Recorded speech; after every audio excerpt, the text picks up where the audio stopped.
Thank you. I hope this works. So actually, you stole my first 10 minutes. Now I don't know what to talk about. No, I'm kidding. I really did. I did medical school before. I was born in Split, Croatia, which is a coastal town. Then I went to Zagreb, which is the capital of Croatia, and there I did my medical school. But after that, I felt I needed a little bit more education, so I went to London. I did my master's in literature and medicine, which was all about patient narratives and how patients and people talk about their disease and how it influences them, and it has to do a lot with medical ethics. And then I was very lucky to be asked to go back to my hometown, which I haven't been to for 9 years, and then I switched to medical university there, did my PhD in medical ethics, and mostly on research publication. So what I've been researching the last 7 years is what we call meta-science. It's science about science. So everything that we sort of talked about yesterday, how publications are done, how they're reported, and all the bad things that I'm going to mention in my second presentation that researchers do to cut the corners and maybe get ahead of some of their other colleagues. And I really did fall in love with research much more than doing clinical work. I do still officially have a license to practice, and I can prescribe medication and treat people, but I find research to be more intellectually stimulating and fun. The first paper that I've done when I started working was a review paper with my colleagues, and it was a way to sort of get to know how things are done.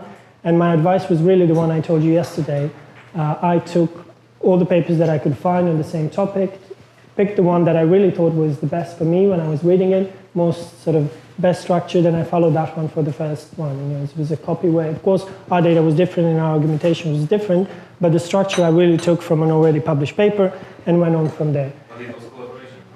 It was a collaboration with one of my colleagues, but you know how it is. You come to the new university, you know, they're very helpful about you, and they say that she would do something, so she wrote this big of a paragraph, and the rest was left to me. So I had, later on she contributed and gave everything that was needed, and I love the lady today. She's a great colleague, but she's not always the best researcher. I think you know that when you're working in universities, there are those who are better teachers than there are better in research, and she's one of those. So she's a wonderful, she's actually our psychologist in the university, so all the students come to her whenever they have a problem, and she does amazing work, but she's better in that practical work than in actual research. So I ended up writing a lot of that for my own. But I was very lucky, and to me, what I see is that, and I feel that's the biggest inequality in science, we're stuck with mentors.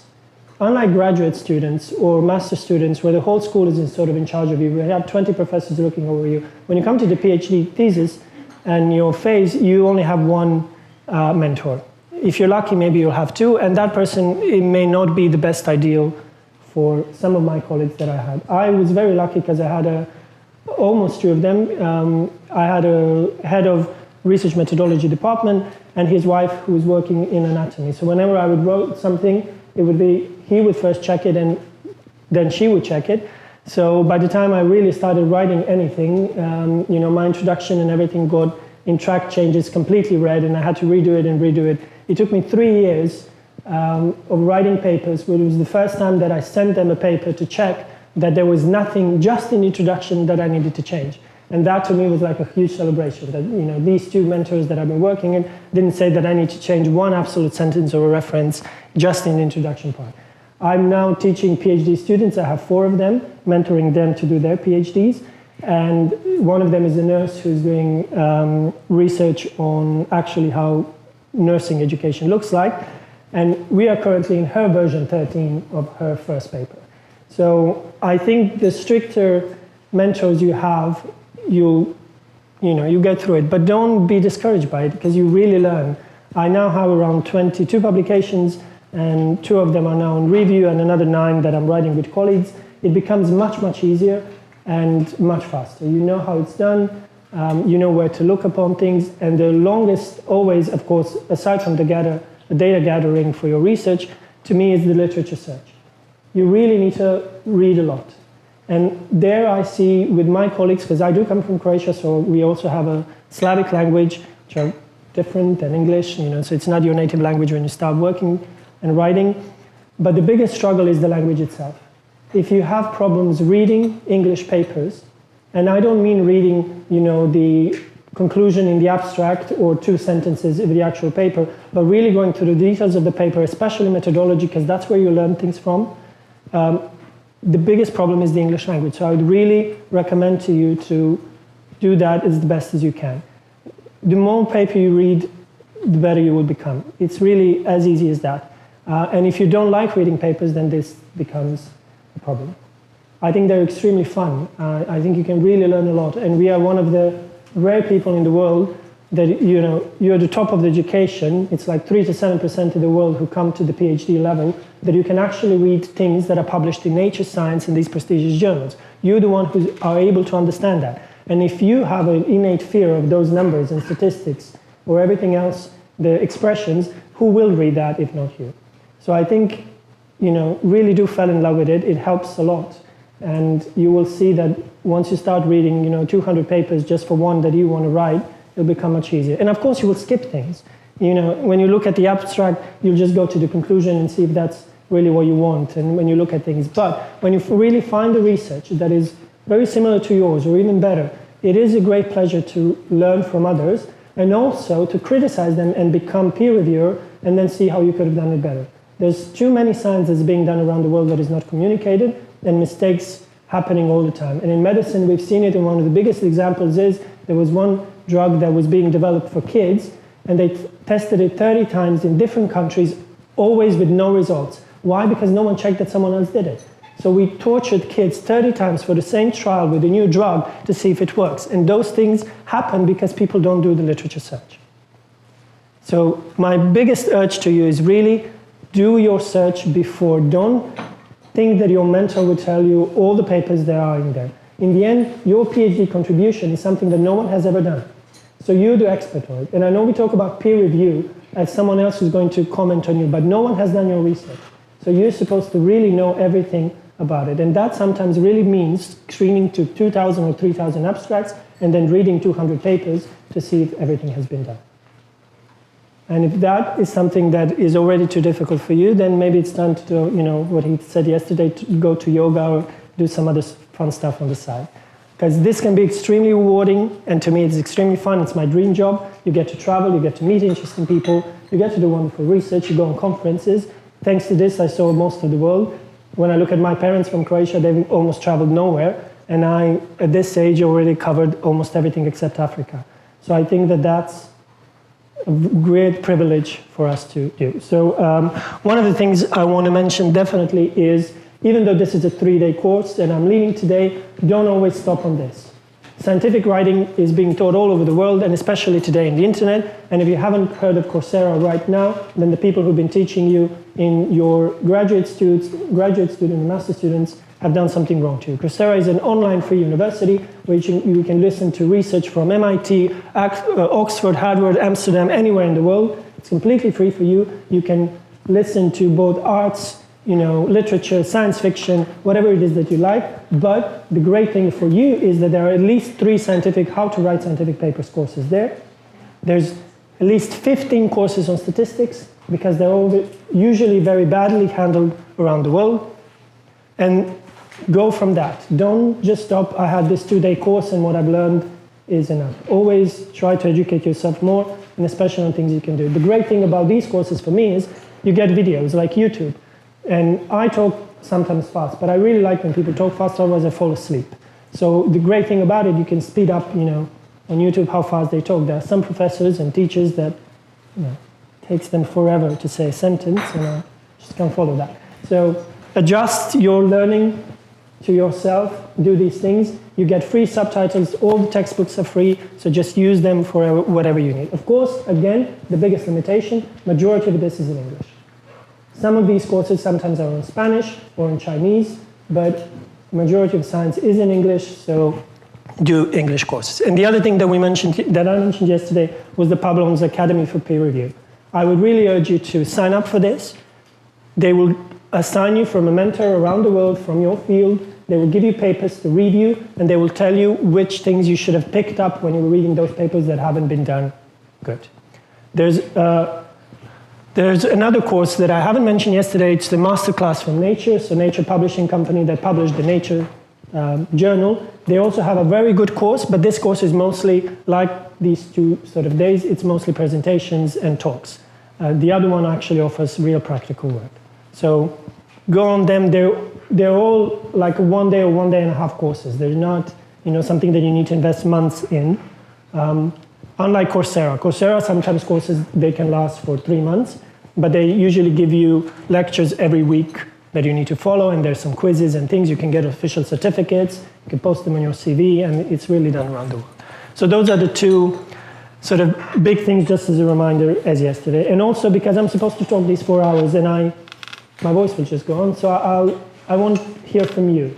So what I do with my students, and I'll do with you, is I'll go around, and not the person who raises the hand, but we'll start from you, and I'll give a question to all of you just to sort of wake us all up. So let's start with first, what is science? Yes. Can I ask, would you suggest also people to follow the TED Talks? Yes, but TED Talks are also just lectures. I mean, they're great and they're very inspirational, and that's the point of TED Talks. But I think these courses are better where you actually get learning materials and even little quizzes to check your knowledge. So I think the purpose of TED Talks is mostly inspirational, whereas the educational is, there's small exams, there's small tests that you can do, there's materials you can download. So whatever works for you. Of course, there's millions of podcasts and things that you can listen in your gym or in your car. Find something that really appeals better to you. Okay, so I think your question is very good because we all have to do some research. If you were teaching students, or if you were talking to your 5-year-old nephew, that's kind of answers I expect. I don't expect that you've prepared for this. You didn't know the questions that I'm going to ask. Be very relaxed, as if you were talking to someone else. It doesn't have to be very smart. It doesn't have to be a full definition. Just something that you really speak to someone who is out of science. What would you say science is? So science is develop something new, or try to find some new ways how to solve problems of the world, or something like that. Anyone else? What about humanities? Or a new approach or new view for something, because there should be also some problem. Okay. So who's on internet? Probably everyone. Can someone go on Wikipedia and see how does Wikipedia define knowledge? How does it define science? Is there any other ideas what science is?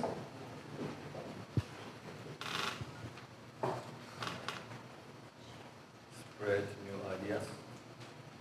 Just ideas? Inventions and so on. Science.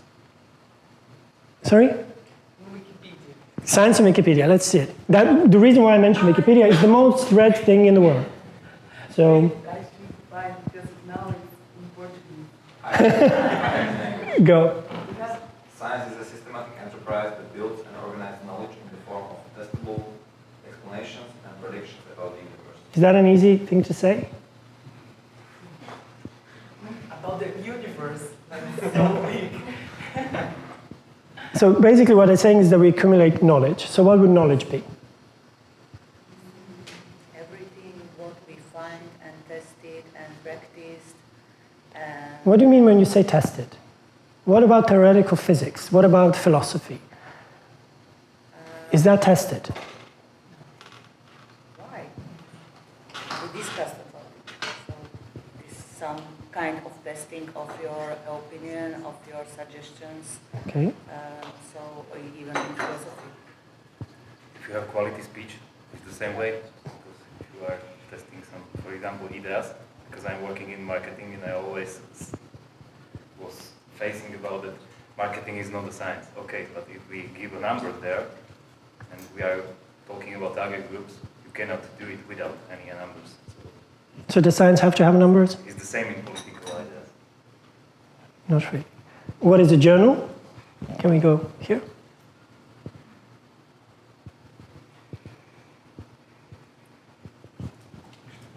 These are the things we're talking about. So it's sort of just a repetition of what was done yesterday. So what is a journal? Yes, you can help, of course. Okay, a journal is a place where we publish our ideas or our articles. Okay. And what's the difference between a scientific journal and a newspaper journal?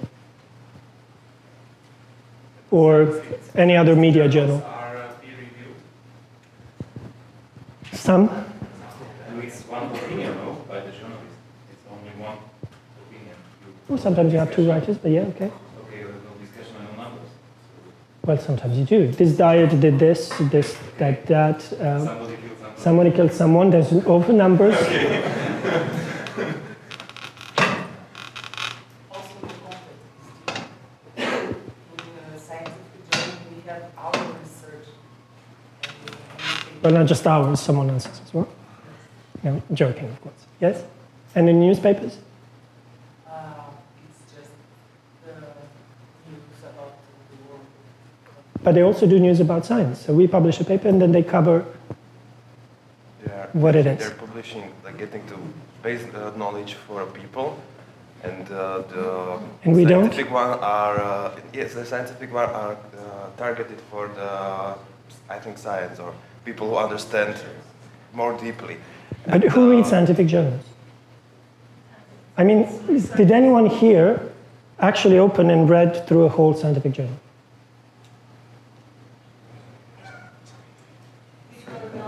Do you do that? Which was the last journal that you've read from cover to cover? Not read, but at least skip through as you skip newspapers. Is it done today? Yesterday. No, I don't mean today or yesterday. The majority of the researchers don't do it anymore. The journals have become depositories where we put the articles, but we don't really have the hard copies, nor do we really screen the whole journals. So how do we find articles that we're interested in? We can search some databases or maybe Google Scholar. And do we then search for a journal, or? Some keywords.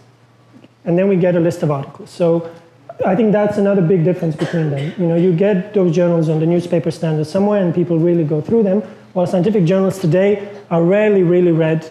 You really go just for your topics that you're interested in. Can you list me on several databases in the world where you search for articles? Web of Science, or Web of Knowledge, Scopus. I think these. Elsevier is Scopus. Any others? PubMed for medicine. Okay. Do you know the difference between Web of Science and Scopus?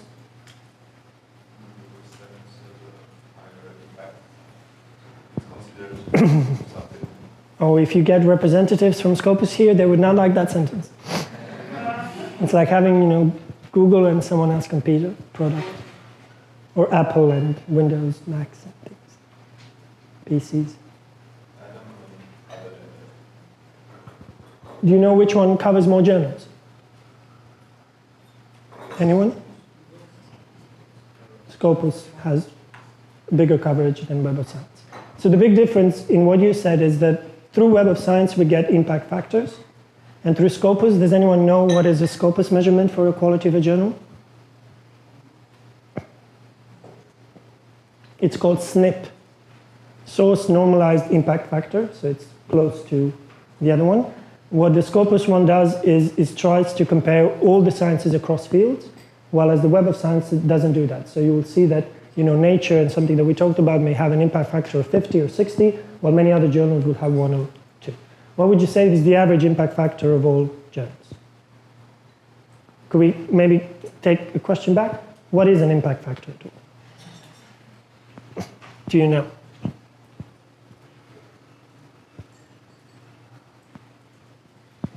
It's some kind of metric how often an article is cited. Does anyone know exact definition? We have science. I must be quiet because I was asking. Oh, okay, I didn't hear that. It is a formula. So does anyone know exactly how it's done? So you take all the articles that have been published in a journal in one specific year, and then you look at, for 2 years, how much they've been cited in. And then you do the average of all the citations for those articles that have been published in a year. So in sort of summary, it gives us the average number of citations published within 1 year in a specific journal. So now the question, what do we think is the average for the whole sciences across the world?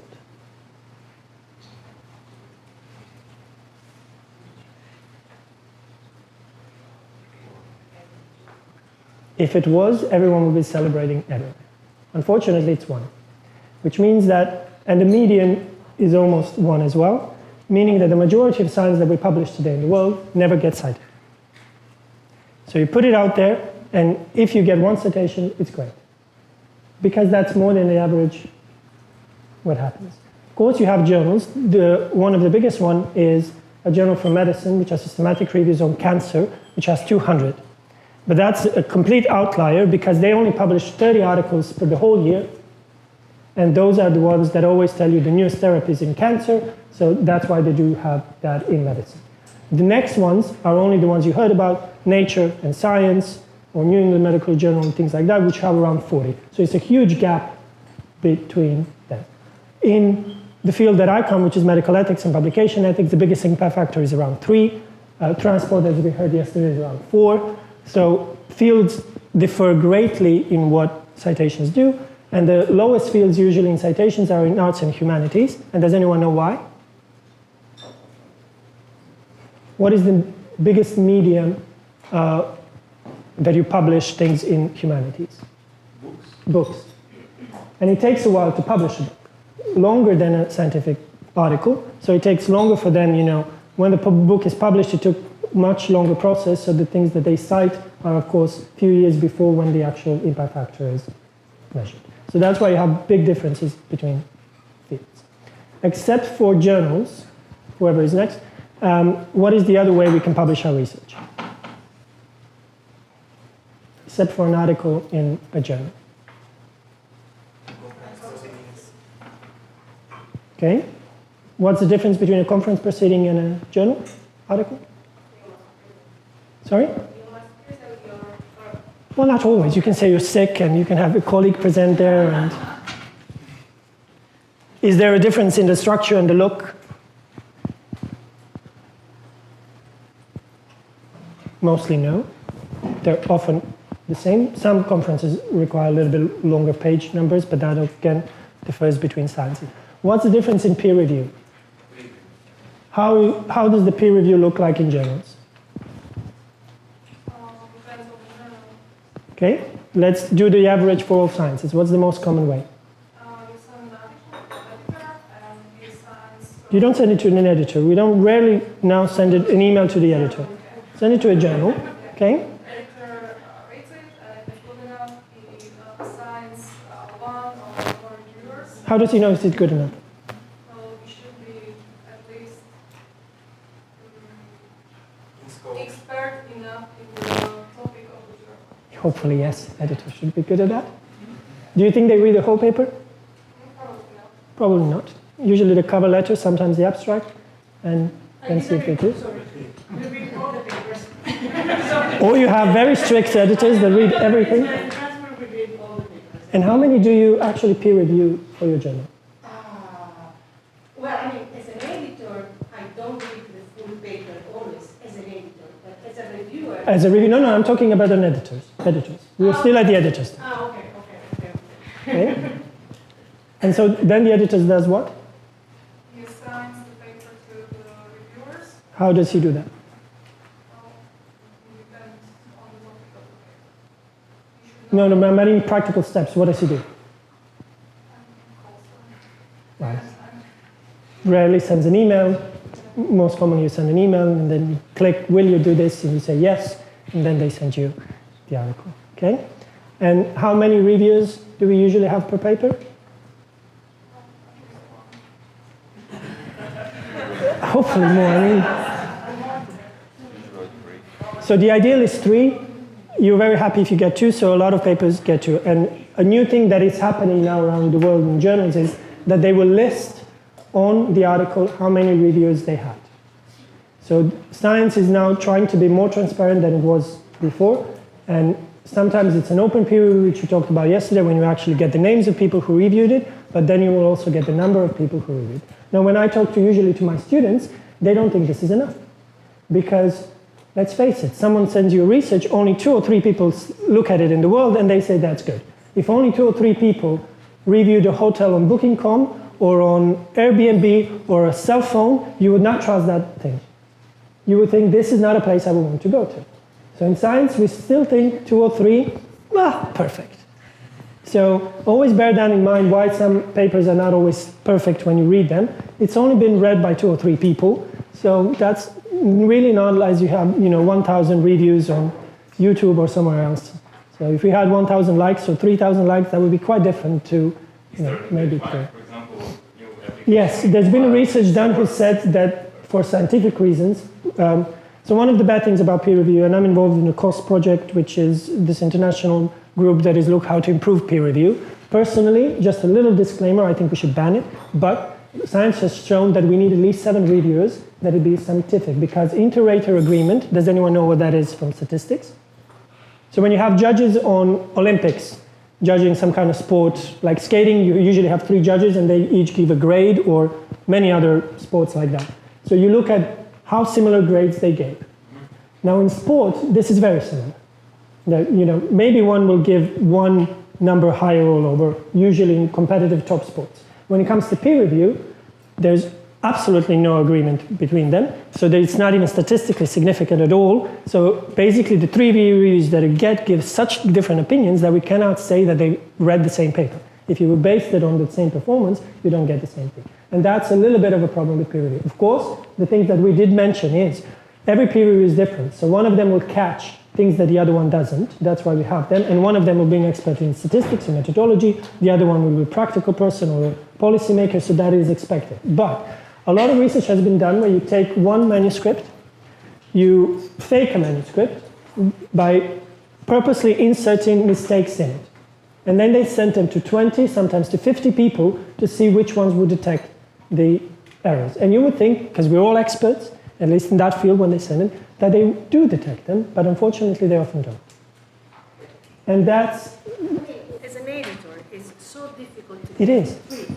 That I think it's almost impossible to get 7. Of course.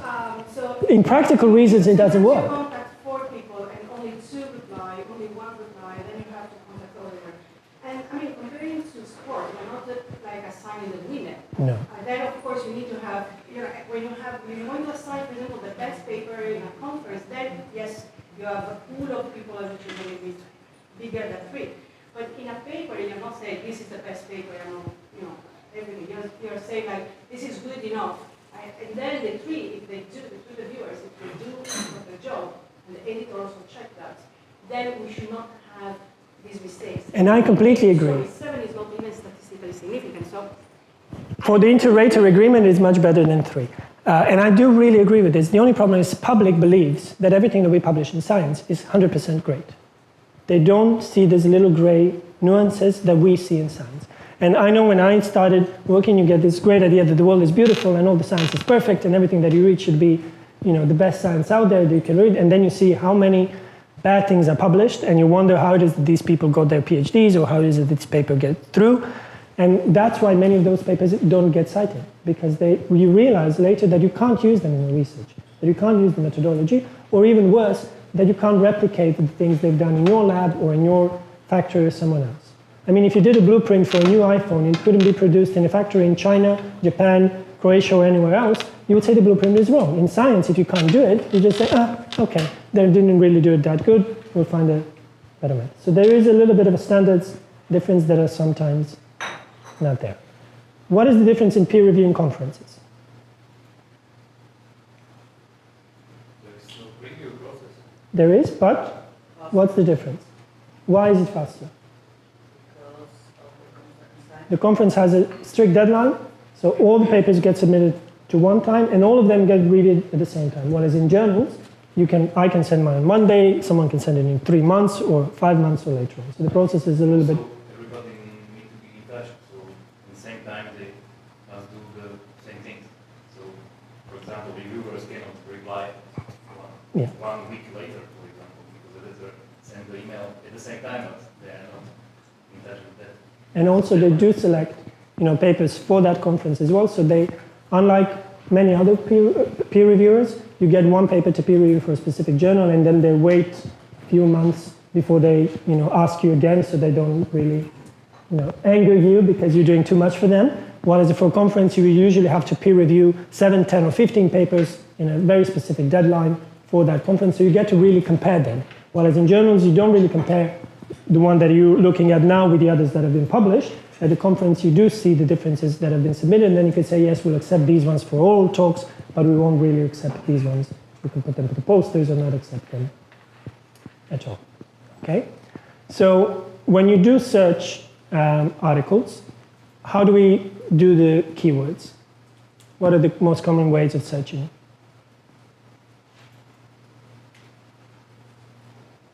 For your topic.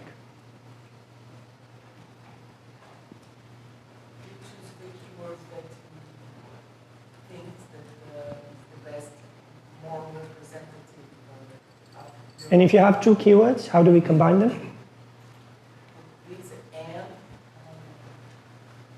And?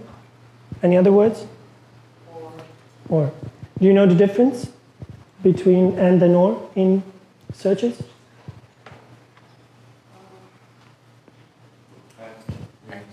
Both.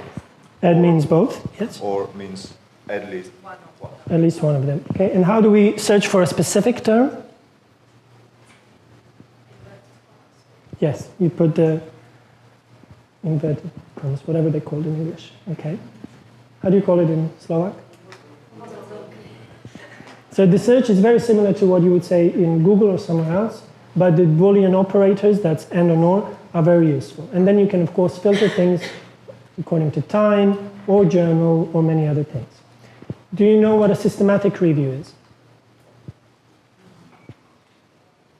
Has anyone heard of systematic reviews? Okay. It's a methodology how to do the review, how to search something, and you should determine which keywords you use and why you exclude some articles and why you include another one in our search. And there's one other very important factor, and that is that we don't search one database.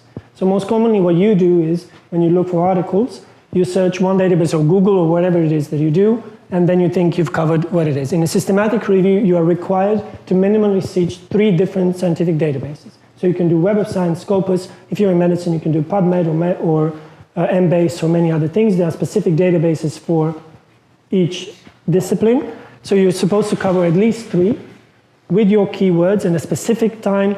You need to report exactly how many results you got, which of those, screen all of those abstracts and say how many papers you found. And in many scientific fields, they're now banning review papers. So the first paper that I published, I said, was review paper, and that was in 2010. Today, it's almost impossible to publish a review paper in medicine anymore.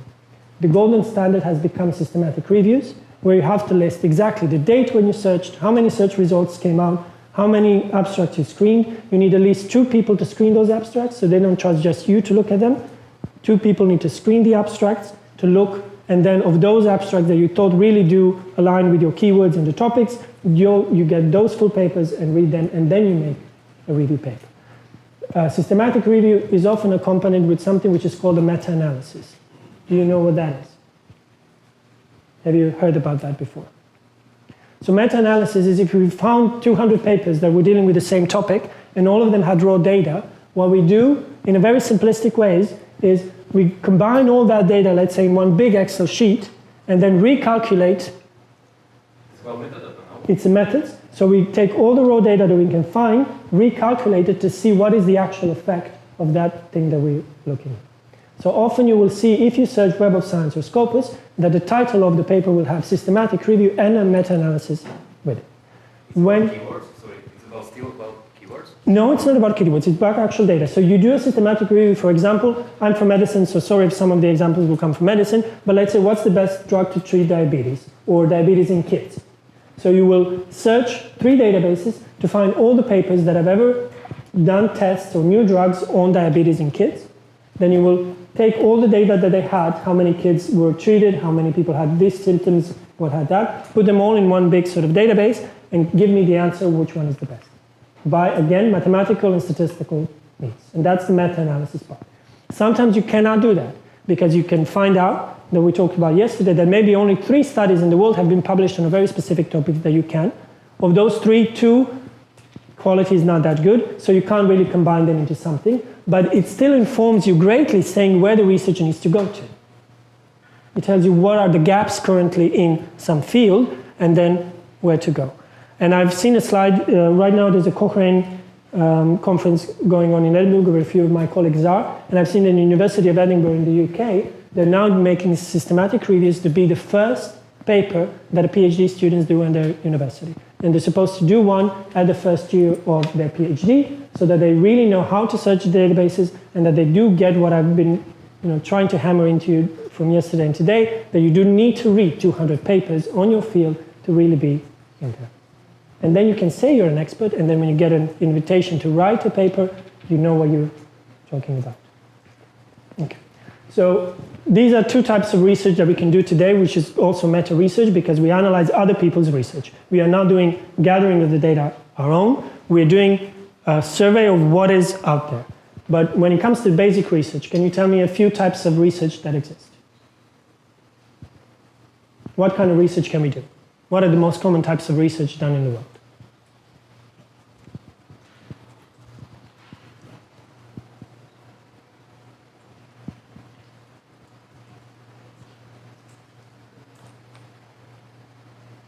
Does anyone? Types of studies that are done in science? Do we know that?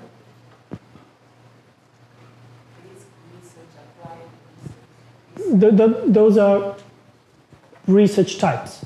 But when you write a paper, your study usually belonged into one of different methodology groups. If I do a test on students, or if I do a national census, where I ask questions on paper and get answers, what kind of research is that?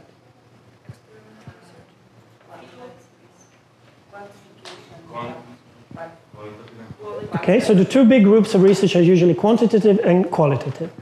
What is the difference between the quantitative and the qualitative? Do you know? Qualitative is about in-depth speech or something like that with experts. You put some expert point of view there, and quantitative is you with the sample, like question. So quantitative is our numbers, and qualitative is usually text and interviews. Doesn't have to be always in-depth. They can be interviews, they can be focus groups, they can be analysis of text as well, of testimonies. Bear in mind there's a lot of different scientific fields. It's not always easy to know what other fields are doing, but there are, in qualitative research we are not interested in how many people have done something. We're interested in phenomena. So you want to know what are the most common experiences of people, for example, dealing with rape, or what are the most common experiences of someone running being a CEO in some country. So it's more a personal touch of what things are done. Whereas in quantitative, we could do the same research, but then we would have to send it to 1,000, for example, heads of companies, that we get really numbers of how many have experienced the same thing. So that's sort of a big difference. But when we come to quantitative research, which is the most common one in empirical, and I presume most of you, is anyone here a qualitative researcher that does interviews, focus groups, or field work? No. So then let's stick to quantitative research. Within quantitative research, what is the survey type research called? Do you know that? Do you have a name for a type of research that does surveys or tests questionnaires? Yeah, but that's a survey as well. What is the name of the type of research? It's often called cross-sectional research because we do a snapshot in one time of people's opinions. And what happens if I repeat the same survey on the same group of people after 2 or 3 years? Their opinions can change, but it's not the same type of study. Because in this study, which we call the cross-sectional study, I've only evaluated one point in time. In the other one, I did several points in time and looking at changes. So the statistical methods are also different because I have something which is called dependent data, because your answer from before has maybe influenced your answer later on. Or in a very practical sense, when kids grow up, usually height goes up with weight. And you have those graphs that we follow if the kids are going on. So we want to see your beginning height and weight usually are very predictable of what happens later on. So you cannot say that one observation has nothing to do with the other one. And that's called dependent data, when we look at things similarly. So do you know the name of this? When I follow a group of people over time and do the same experiments on them. And of course, it doesn't have to be a group of people. It can be a group of computers, it can be machines, it can be anything that I test through several different points. It's called a cohort study because you follow cohort. It's spelled with a C, cohort, and you're following a group of people over time or a group of whatever it is that you're measuring to see the differences that happen. What are other fields? What is your field? What is your scientific field? Okay, so what is the most common type of research that people do in your field? Social experiments. And what do they actually do? And what do we measure? What do we gather as data? Who evaluates that behavior? Because in quantitative science, we always need to have a number of something that was done. It's qualitative research. So we had someone, no lies. Have someone who does qualitative research, okay? How do you observe the people? What do you say? It's personal. If you did it and someone else did it, will we get the same results? Maybe not, but if the phenomenon is very evident, most people would do the same thing. That's why we do that. Okay, what about you? What is your field? Finance.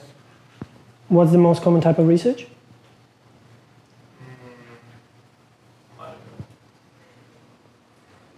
Anyone from finance?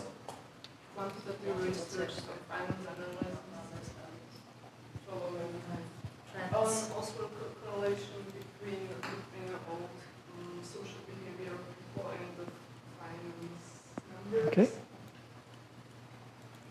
I will skip. You? Telecommunication engineering. Okay, so what is the most common type? Well, I most often do simulations, computer modeling simulations. What is the difference between computer modeling and real-world gathering of data? Actually, the difference can be wide. Okay. Big. But what is your data? He produces the pre-codes on sort of settings of how this model could work, and then the computer tells him how it could look like or not, and then you interpret that hoping that it applies to the actual world effects. What is the downside usually of modeling? It's not usually, or it's necessarily do not have to correspond to the real world experience. Why? Because there's many factors that could influence. It's the same with all the diets that you read about. You know, they take one food that will maybe influence something, but if you look at everything that we ate yesterday, the different amounts of ingredients in the food and things like that, we want to make predictions. It doesn't work because you can't really tell people just eat this for the next 1 year and then see what happens. Doesn't really work. Research? Telecommunication. At first, quality of data is needed, and after that, check it on quantity of data. I have especially weight in motion based on fiber optic sensor. See, now we get to very specific things. So now a task for all of you. If you have a pen and paper, something I would like you to write in your own personal experience. What do you think is the biggest scientific discovery of humankind? For you. There's no correct or wrong answer, but for you, just write it down for yourself. Somewhere where you have, it can be a phone or a computer. What is the biggest scientific discovery that you think that humankind has done? Electricity. Write it down for yourself. We're not going to share our... Some things can be personal. I'm kidding. No, you can share it later.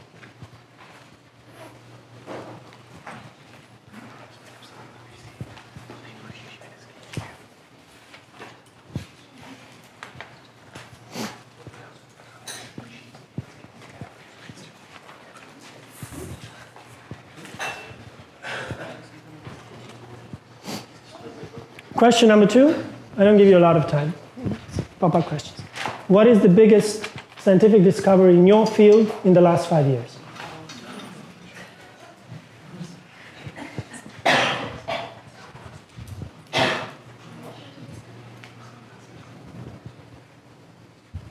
there's no collaboration in this. This is the personal.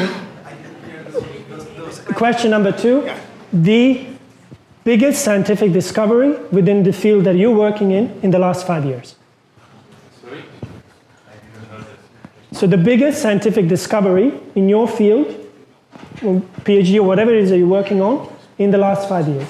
What do you think is the biggest accomplishment of the scientific field that you work in the last 5 years?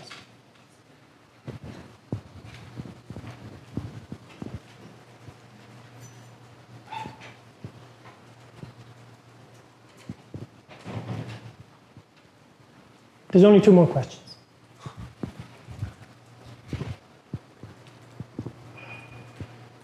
Question number 3. What do you hope in your scientific field will be discovered in the next 10 or 15 years?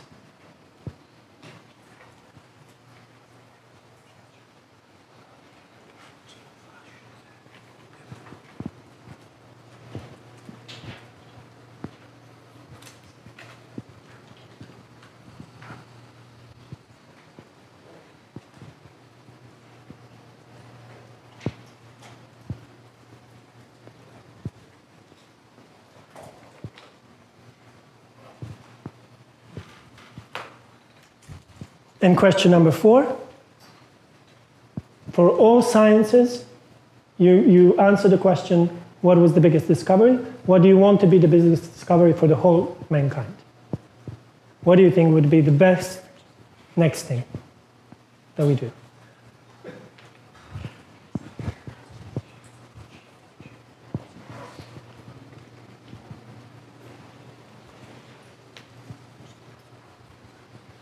So that's the TED Talks. That's the inspiration. We need to have things that have really been great, that could be great, and then go from them. When we ask medical students back home, they usually say that the biggest discoveries are, do you know? What would you think if you're a medical student, what do you think was the biggest discovery? Most often they say transplantation of organs or something like that. When you ask doctors, they said that the biggest discovery was toilets, because that prevented the most diseases of all humankind interventions. But when we ask students what they want us to medicine to do, it's usually 2 things. 1, cure cancer. The other one is immortality. So we get always first-year medical students hoping that we will completely cure everything and everyone will live forever. And that's a nice thing to know when you come in a field, that people do come with these big ideas, and that's what people, when they read in newspapers about science, they see what is happening. Personally, I asked you what's in the biggest thing in the last 5 years. When I look at the world in the last 5 years, I don't think a lot has changed. When I look at my grandmother's generation and my mother's generation, they went from, having no radio to radio, TV, color TV, internet, cell phones, and they adapted. But since cell phones and since internet, which was, already 19s or 2000, Facebook came 2004, I don't think that really from 2004 to now 2019, there has been such a huge leap as there has been before. All the devices that we use are optimization, and a lot of it is, very things, but, I'm not sure that we are having the same leaps in practical life. That doesn't mean that in specific research, like in medicine, we've developed CRISPR. I don't know if you ever heard of CRISPR, but CRISPR allows us to edit the DNA in a way that we want, that we can maybe do achieve that immortality one day, but we can now play with the genome, which is a huge thing that wasn't available before.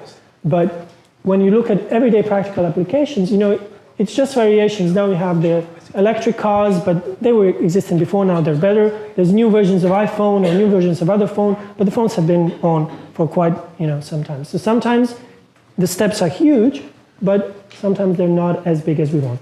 And that leads me to what I'm supposed to talk about today. And this was a long introduction to wake you up a little bit, because yesterday was everything we talked about, and that is, why do we do this, and why do we write it? First of all, you write it because hopefully, like me, you're passionate about what you work, or you fell in love with what you work after a few years of doing it. But then you need to tell it to someone what it is that you actually do. So always bear in mind, are you writing for a scientific audience, or are you writing for your colleagues or friends? Are you talking about it on dinner, or will it be an article that will go to a newspaper in a scientific journal? And then, why does the audience want to hear about what you do? They can be forced to come here, they can get credits, they can be at that conference hoping to hear someone else, but you still hope to engage some people and inspire them with what you've done, that they can see the potential of your work. And then we need to realize, especially coming from social sciences, qualitative sciences, a lot of things that we do are based on our background. How we approach things, how we talk, how we gesticulate. I'm more Italian because we're close to Croatia, so I do gesticulate. There are things that come with us. Our garbage comes with us, and we talked about it yesterday also in writing, those circles, how we write in papers, do we go around, do we follow the straight line? There's always a personal touch. We talked yesterday also about those titles, and sometimes it's nice to have a nice poetic title, because it's, you've worked on it for 2 or 3 years, you want sometimes to have a nice quote in your paper, and you want some sentences to be pretty, if for nothing else, just for the fact that they want you to be pretty, which is not always the best for the reader in mind, but you do indulge sometimes for yourself, because you've been doing it for a lot of work. And it's easier maybe to do it in a thesis, where you can have acknowledgements and thanks, and maybe, funny pictures or funny slides, but when it comes to communication to the audience, that's not always the best for them. And always bear in mind one thing, time. People very much value their time. And if you take too much of their time without making a point, and if you don't do something, you will just lose them. They really appreciate to get a quick summary of what they need, and then if they love it, they will go on and spend, watching 4 days of Star Wars, or they'll do something else. But they need to be grabbed in by the first thing that you do. So title and abstract are extremely important, because they will choose the people. Like you, when you scroll your newspaper articles, if the title intrigues you, you may look at the article, but if the title already doesn't intrigue you, you just skip it. And that's what happens in research as well. Now, this often happens, that some information is not that easy to communicate, and that the words are just too difficult for someone, so you hope that someone else will tell you what they wrote about, because it just takes too much time to decipher what they wanted to say. And this is what we want to change. And there's been a lot of people who said some, sort of funny, interesting things, but basically it comes to the same thing. If we can't better communicate it, we will lose some of our audience. It would be much easier if someone was doing sometimes writing for us. There are people who are, like I said, better professors and teachers than scientists. There are also great scientists, but they're just bad at writing, and they can get help. And today, there are professional writers, and there are collaborations that you can do to help you with that. Now, what we talked about knowledge, usually it is new knowledge published for the first time, and it's always a contribution. That contribution may not be the discovery of internet, but it still can be a very important step in building something else. Scientific journals started in 1665, so it's a long time ago. There's still a little bit of debate, was it the French one or the English one, but they started then, and one of the things that the editor of the first journal wrote was, the most important thing is that we are transparent in how we've done this research. And we mentioned it yesterday, that before, methodology wasn't really detailed in many papers, and people expected, if they were interested, that they would come and contact you. Today, we shifted away from that, because there's too many research published every time. We cannot send so many emails, we can't even answer all those emails. Hopefully some of them go into spam, so we never even see them, and we don't feel bad that we didn't answer them. So you want your paper to have exactly all the details that someone else can do them somewhere else, in a factory, in China, or in Australia or somewhere else. So today, as it was when they began in 1665, it's very important that we're transparent in everything that we've done.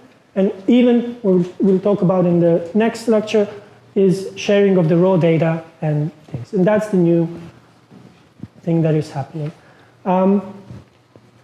Try to make it as clear and simple as possible, because in the end, maybe even your nephew of maybe not 5 years, but 15, someone will say, this is my uncle's or this is someone's, they'll look at it, and it would be nice if they can understand a few sentences, especially in the abstract. Try to keep them as possibly simple for the audience that can be. Now, I don't know if you see this, but these were the titles in the first journal. I don't know if it's too far for you, but they're not as, the English language changed, of course, so this should be blood now. But, they're sometimes good, and this is where we get the name of the sandwich that you know about. If you know the story, you can look it up later on, how the sandwich got the name for being the sandwich. There was someone called Earl of Sandwich. What has changed today from those articles? Today, majority of the articles and journals are online. They have a lot of clicks and things on the side that we can do. We can download them as PDFs, we can cite them, we can import them in EndNote or Zotero or whichever reference manager are you using. You can tweet them, you can share them on Facebook, you can look at other metrics, and the number of authors and a lot of other things changed, but we'll go into those details a little bit later.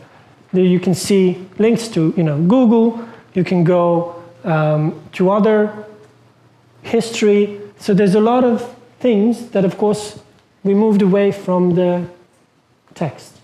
But I want also to tell you the things that are moving in the future. One of the problems of the current scientific papers is that it's very fixed on a PDF format, meaning that it's unchangeable. When you think of a Wikipedia page, it changes constantly. So one of the things that is happening is called versioning of papers, where when you get comments even after it's been published, that you can update the article with new comments and call it version 2, or version 3, and version 4, or whatever versions is needed. Systematic reviews, which I mentioned before, when you analyze all the research on one topic, again, you've done it in one period of time. So the recommendation is that you update them every 2 to 5 years to see what is new. And that gives you, that little article in Wikipedia or a summary of everything that has been done. And there's a lot of now machine learning algorithms working to make that process even automatic, that we get the computers helping us in summarizing all this information. Because if we do get 2 million papers published per year, it's impossible for humans, even if it's just 2,000, to really check them all out with all the other things that we want to do.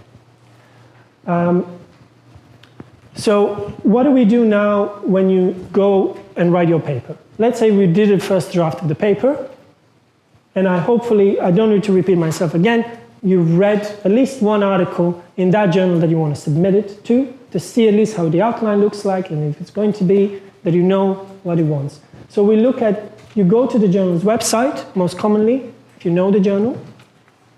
Where did I stop? Let's say I stopped somewhere here. We talked about it a little bit yesterday. Can you summarize how do we choose a journal that we want to publish in? We have to choose a journal with our research is under the scope of this journal. But how do we know which journals cover our scope? There's a few words about... Where do we search those words?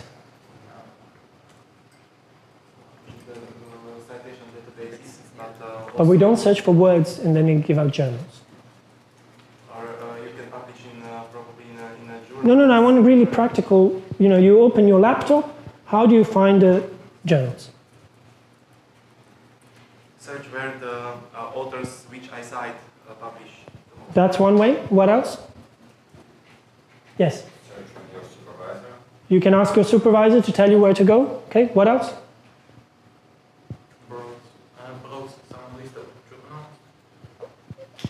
Yes, completely true, but let's be a little bit more scientific. Where is that list of journals? How do we find it using our computers? We are a little bit more advanced than something, so we need to know where those lists of journals are. Where do you get a list of journals in your category, in your field? You go to a database like Web of Science. No, not for example, I want specific. You go to Web of Science where? You look for the articles.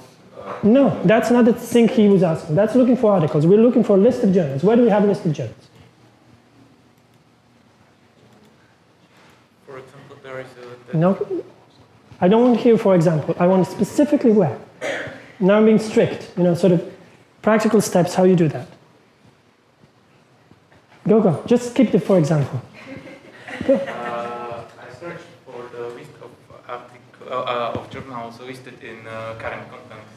That's one. So there's one thing called current contents. You can search there. But there is something else. What else? Is there another way? How do you get to current contents list of journals? Through which database? Through which website? Who can do that now on his laptop? I know this is not a workshop, but I hope that you would be able to do it practically.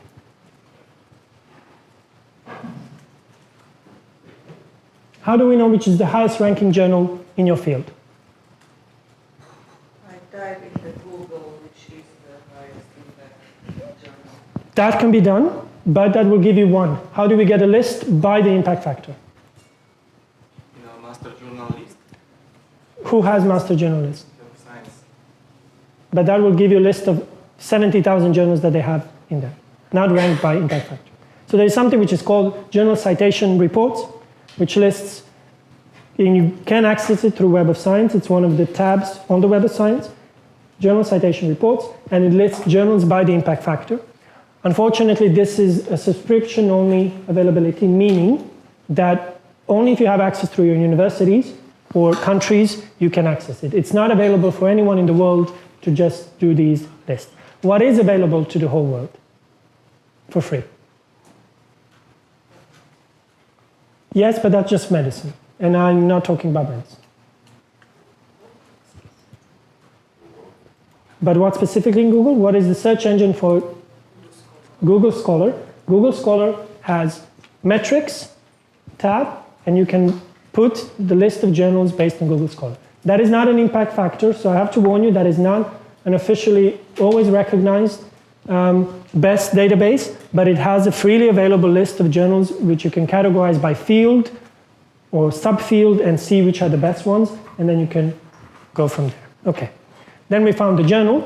Then we go to the journal's website because we have its name, put the name into Google, and find its guidelines for authors. And it will usually tell us how the article needs to look like, how many pages it needs to have, what is the font that you need to use, how should you put your how should you put your references in, and all the other things. There's now a lot of things that are called about authors' disclosures. They will ask you who funded your research, did you have an ethical approval for your research, who were all the people who did it, do you have any conflict of interest, did anyone pay you to do this, are you working for a company that is selling tobacco and therefore you're publishing things about tobacco. So they will ask you a lot of details around it because they want to be clear who is doing something. Then you will have an online system where you will submit your PDF or LaTeX files. Does anyone work with LaTeX?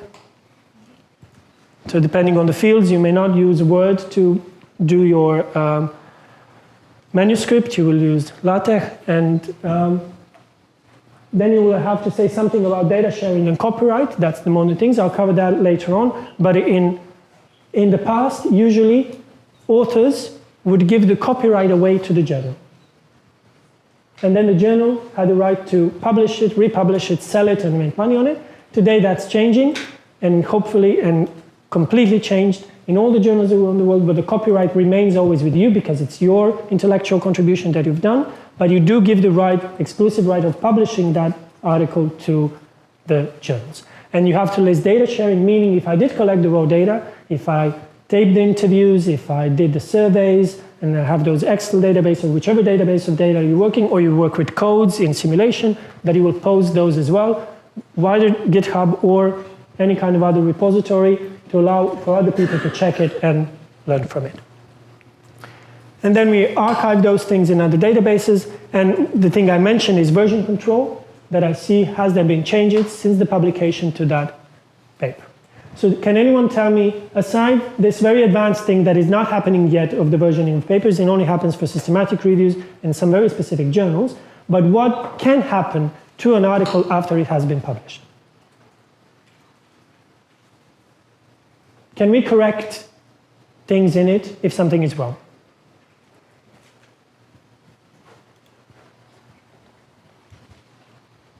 An editor can always tell us, yes? Yes, we can. Yes, we can. How do we call those corrections? Most commonly, they're really called corrections or errata, from the Latin erratum, erratas. And if the peer review is set 2 to 3 people, so they may have missed something, but then it goes out and a lot of other researchers read it, and they may find out that you made a mistake. And then you can change that mistake by publishing a correction to the paper, which means that they publish, like in the newspapers, this thing that we said in number this was incorrect and this number is correct. And that depends, of course, of how many things were wrong. Do you have to retract the paper, meaning completely remove it and say the whole paper is wrong? Or there's just some things that we accidentally or sometimes intentionally did wrong, and then here's the right data. So you can correct things after the paper has been published. Editors don't really like that too much because it gives them extra work, and also little bit lowers the reputation. It means that, it shows these flaws of peer review that it wasn't detected at the time when it was supposed to be detected, but mistakes always happen, and things can happen. So, and the good thing, and the only message that I want you to know is that you can correct them. But that doesn't mean that you shouldn't be strict and have your paper 13 times checked by your mentor before you publish it. It just means that we are still humans, some errors may happen, and we will correct them. There is one thing that I want you to mention, want you to know, which is a modern development. When it comes to statistical computing, this is done today, but all depending on what you use, it could be SPSS, Stata, R, whatever program that you use to do your statistics, if your field has statistics. But sometimes errors are made because you write then your paper in Word and you wrongly copied a number, or you missed a comma where it's not supposed to be, or things like that. So there is a program which is called StatCheck, freely available to everyone around the world, where you can upload your paper, and it will, based on the number that you've written in your papers, recalculate the numbers and tell you if you've done something wrong. It was developed originally specifically for field of psychology, because they have reporting guidelines which is called APA, American Psychological Association, which has a very specific way of how you report degrees of freedom and p-values and all the things that statistics has. So the computer takes those numbers and recalculates to see if you're wrong. So what the researchers have done what they've done is they took a corpus of 10,000 published psychology papers and run them all through their software and found enormous amounts of mistakes. And then they sent an email to all those authors telling them you have a mistake in your paper, which of course shocked a lot of people because people don't check those little small things. Now, of course, if it's just a comma or something, yes. It's called StatCheck. Do I have a board here? So just short for statistical check. But now they've updated it so that you can also use it for meta-analyses. You have something to write? Possibly? Yes, perfect. So it's called StatCheck. And they're developing it to be used for other sciences as well, but it's a fun way to see if we made some little errors. As we always have in Word, spelling errors that are being detected, this is software that will detect if you put wrong numbers in. And a lot of other machine learnings are being done to check your papers for other mistakes that you could have done. And computers are better than humans in detecting these small mistakes. So of those authors' disclosures, I'll go into them in the next thing. But a little bit of, not my research, but research that is related is, there is science around scientific writing. As there is science about literature, poetry, or Star Wars, there's also science about how scientific writing is being done. And it is improving the way we do things. And it mostly is based on psychology or linguistics to see how things are communicated and also what are the best things to do. So I'll just mention a few things. We always talked about how it's hard to understand what is written. So there are readability scales or readability scores will tell you how readable your score is. And they are based on mathematical formulas when they count the number of words in your sentences, also the number of syllables within those words, and maybe complicated words and things like that. And they are used, you even have a website called readable.io, where you can also freely use to check your test, and it will highlight you used a past tense, or you used some words that are too long, or sentences that are too long, and which makes your text a little bit more difficult to use. And one of these readability indexes is called the Gunning-Fong index, which says that the easy reading score for people is 6 to 10. And that's based, again, on the number of words and the length of those words within them. But then when you look at the journals, you see that, if this is the average thing, children's books 6 to 10, newspapers having 12 to 14 scores, then journals and the other ones have 18, 20, means that our scientific jargon or our scientific language is a little bit more difficult than everyday newspaper things. So we can work on trying to minimize those things. Now, recently a publish has been done on 800,000 abstracts. This is what we can do today. We can have a huge number of research because computational power is much easier. We can read those texts very quickly. We don't do it, of course, the computer does it for us and it calculates everything. So what it has shown is this score, which was good in the beginning, sorry, I'll go back, is going down, meaning that the readability of the papers, since they've started publishing, in which they included in the database, the reason why it started in 880, this was done on a medical database, so they don't go back to 665, they go back to the earliest index journal in the database. They looked at the 800,000 abstracts and they saw that readability of just abstracts is increasing, decreasing a lot. So even the abstracts are becoming too complicated to read, let alone the full papers. So we can do something to try to improve that. Another thing is the use of positive versus negative words. Now, we always want to say that our research was the best. We are the one who's going to have the internet discovery.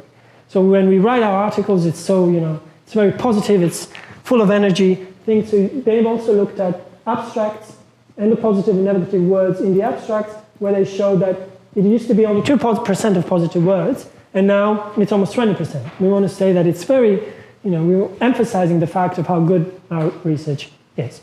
There is something which is called spin, and a lot of peer reviews and editors know about this. You can have statistically negative results, or results that really are not proven with your data, but then you say as if they were proven. And this is called spin. When you change really the actual results. You do that in the discussion. It's not like you're changing number. I'm not talking about manipulation of your data or any kind of cheating. I'm just saying that we give more importance to our research than the actual evidence we have based on that. And this is something that a lot of peer reviewers will always tell you, tone down your conclusions. This is not really what you can say. We want to be able to say that based on the study that we've done, we can generalize it to the whole world, and the whole world will not be beautiful. Usually it's very specific. If we did diabetes in kids, it is valid only for kids with diabetes. It's not valid for all the other kids or anything else. So we need to be clear what we're saying and when we're saying. And something that that one of the presenters said yesterday, there is also hedging, which means that we know now that a lot of people will judge us for what we say. So we don't want to sometimes make too strong statements because maybe they turn out not to be true. Or other research that is done later on tells us, oh, this person was wrong. So I did this medical example yesterday.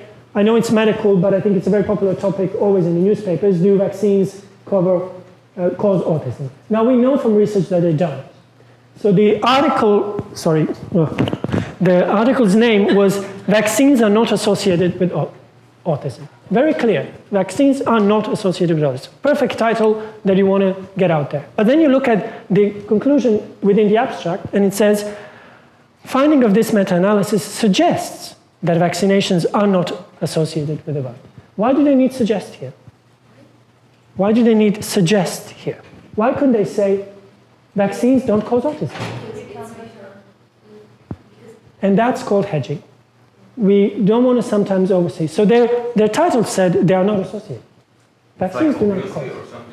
It's what we use commonly in the words to say that everything that we do is unfortunately in science today based on statistics.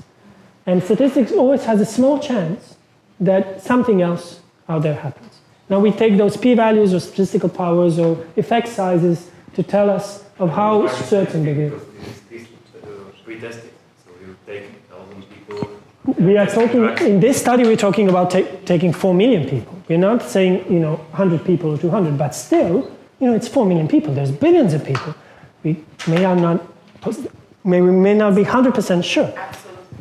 And that's called hedging, where we sort of dial down a little bit of the sentence. Now, what we will say in a conference when you come, we have shown that this doesn't work. But in the paper, most often they will say, our findings indicate or suggest or point towards these kind of conclusions, just to give us sort of a little background if someone does something differently or finds something in the film. In short, this means to the best of our knowledge right now, it doesn't. But, maybe some new statistical methods will be developed in the future, maybe some new knowledge will come up that we'll find out. But currently, we really have no evidence to say anything but this. Also in medical research, sometimes we test something in animals and then we say that, please suggest that. But we could say, really, we've proven this in these specific animals. But we rarely do that now when we write articles. Even me, in my articles, will say, our findings point toward this or indicate that this could be the case. Because I don't know if everyone else around the world, if it does the same, will replicate my findings or will be true. We're sort of taking this little step back in this. So what we mentioned yesterday is the IMRAD structure. Really follow it. It's easy for two reasons. Not just because of you. For me, I don't want to waste time always reading introductions and methods and results and discussion of the paper. Personally, sometimes also in my radical young views, I wish we would get rid of introduction and discussions in paper. Because there's so many faults in people's discussion because of spin and what do they want to say, and they want to use it for policy or politics or anything else.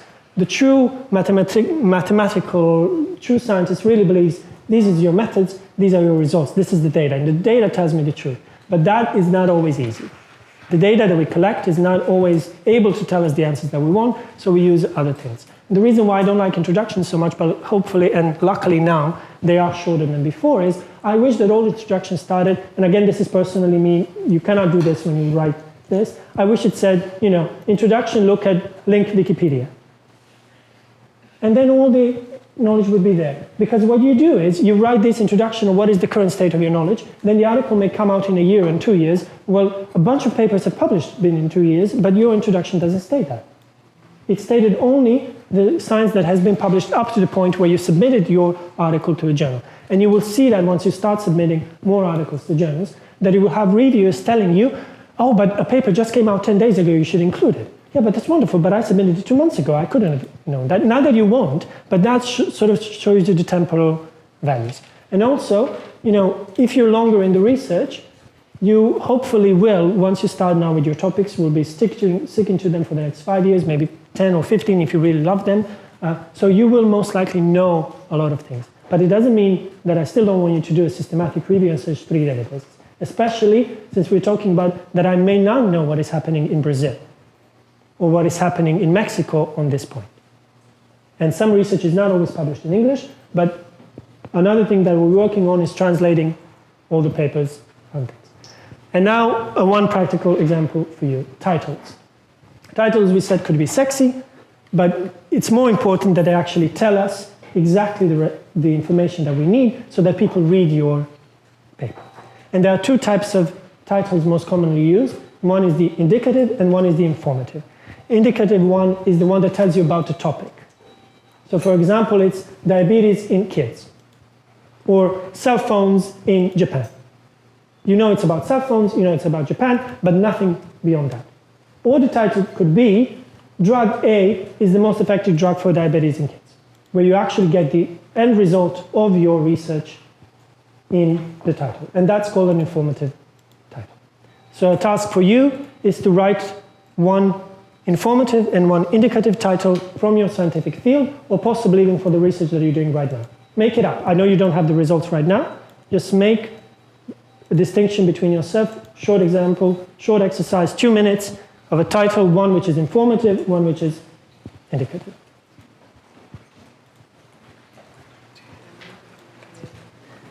Think about your own research and write an article.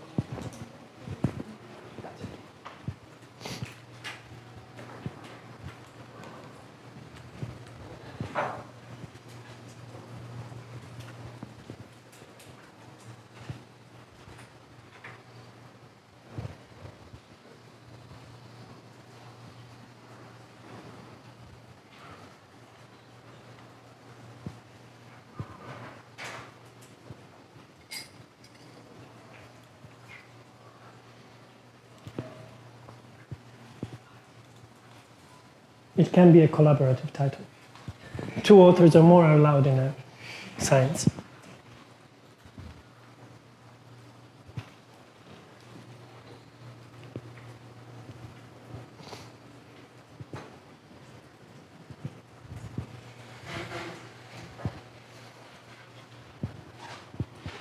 Done? Did I imply that this is an optional exercise? No. Do it. No.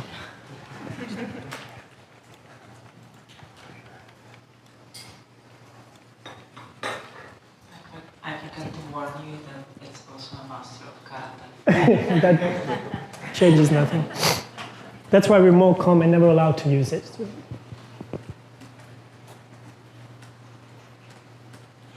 Of course, I'm not forcing you, but I think it's a good exercise for your brain to try to do it.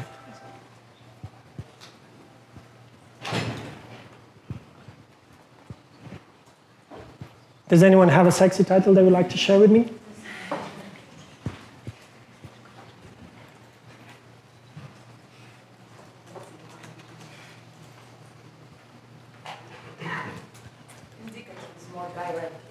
No, informative is the direct one, where I get the result in the title. And the indicative is when it tells me about what I'm researching. So, scientific writing in Slovakia is indicative. Scientific writing is better in Slovakia than in Czech Republic. That's an informative title, because I get the result.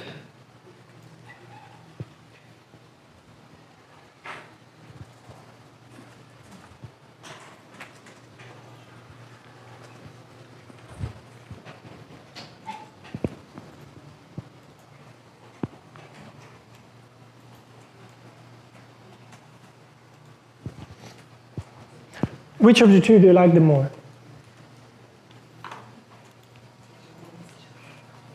Depends on what. If you were reading newspapers, which one would you prefer?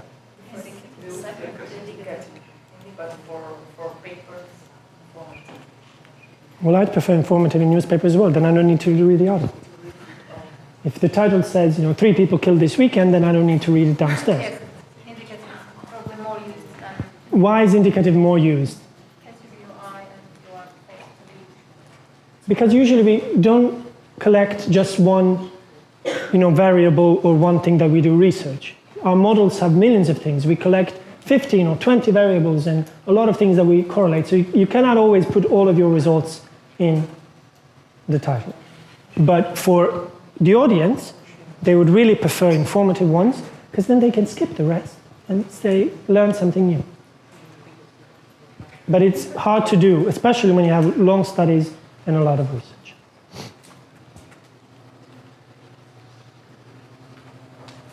When it comes to abstracts, the same reason is why we prefer the structured ones.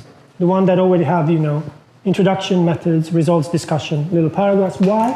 Because again, I can skip the ones I'm not interested in, go to the things that I am interested in. And the last thing that I want to say before we take a break is, there is something that I mentioned yesterday. Scientific writing has happened since 1665. So a lot of articles have been published. We have more than 30 million of them in these databases that we talked about today, and around 2 million are published every year. So a lot of articles have already been published. So the guidelines on how a paper should look like is called a reporting guideline, which tells you in which section and where you should put something. They came from the biomedical field because for many other scientific fields, medicine is not that innovative. And it isn't in a way that all of our studies are the same. We take 100 people, give 50 one drug, 50 the other drug, and see which drug works better. That's called a randomized controlled trial. We randomly take these 2 people, and it's the best possible proven method in the world, and there's no better method that we test the efficacy of a drug. Of course, there's millions of drugs, but the method is always the same. We take the people, we give one people one drug, the other people the other drug, and then see which one is better. So we then, because so many of these studies are published, and all of them do the same thing. Collect the people, give the drug, see which one is better. They started developing something which is called reporting guidelines. And it went out from there, not just in the medicine field, but in social science, in psychology, in engineering. And now you have something which is called the Equator Network. Again, it started from biohealth medicine, which has more than 200 published reporting guidelines. Now, I cannot guarantee that there are guidelines for your specific field, but they are being developed. So a lot of science right now, and that's the research that I'm doing as well, is writing exact checklists of, for example, 30 items or 36 items that you should include with which items go in which section. So, hypothesis goes at the end of your introduction. Who funded your research, or did you get an ethical approval, things like that, go in the method section. In the results, we get the tables and the data and blah, blah, blah, and the discussion, how this applies to the world and things like that. But there's, of course, very specific things when you use modeling, when you use computer code, when you use something else, we'll tell you which is the best way. And why do we do these structures? Again, so that when I read them as researchers, I know easily where to find whatever. It becomes easier. Which also means that maybe we are losing a little bit of that artistic touch of how papers should look like, but then again, it saves us the time. Not every paper needs to be, best poetry or Proust when it comes to literature, but if it's very structured, it helps us as researchers to read. So I would recommend to you to go Equator Network or put reporting guidelines for your fields and find the golden standards of how certain reports should be done. It especially applies to qualitative research. So any interviews that you do, surveys, focus groups, all of that research is covered. That is what we call observational studies because we observe what's happening in the nature. But it applies for genetic studies, it applies for a lot of other fields. So a lot of methods are same across things, but of course there will be some specific things also for randomized controlled trial in medicine when you do things. But go to the Equator Network and see if they're done.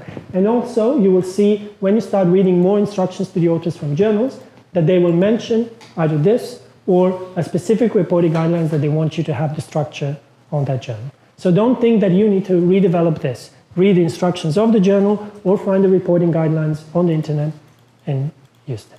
That's it for me for this morning. Perfect. Thank you very much for this exhausting. Yes, I know I tortured you a bit, but...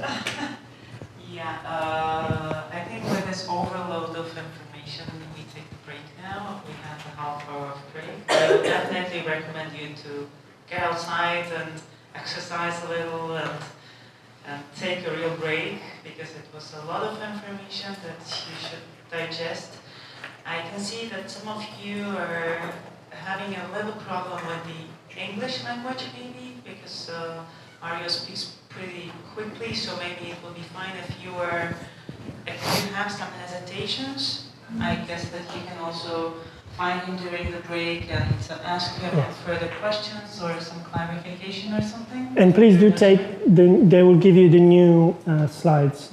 I added like 50 or 60 of those. I'm not going to cover them, but I added it for you. So if you want to reference things on your own, they explain much more than maybe that I have touched upon. So it will be slightly different, but I'm sure that Marco or Giuseppe will send you the new presentation later on.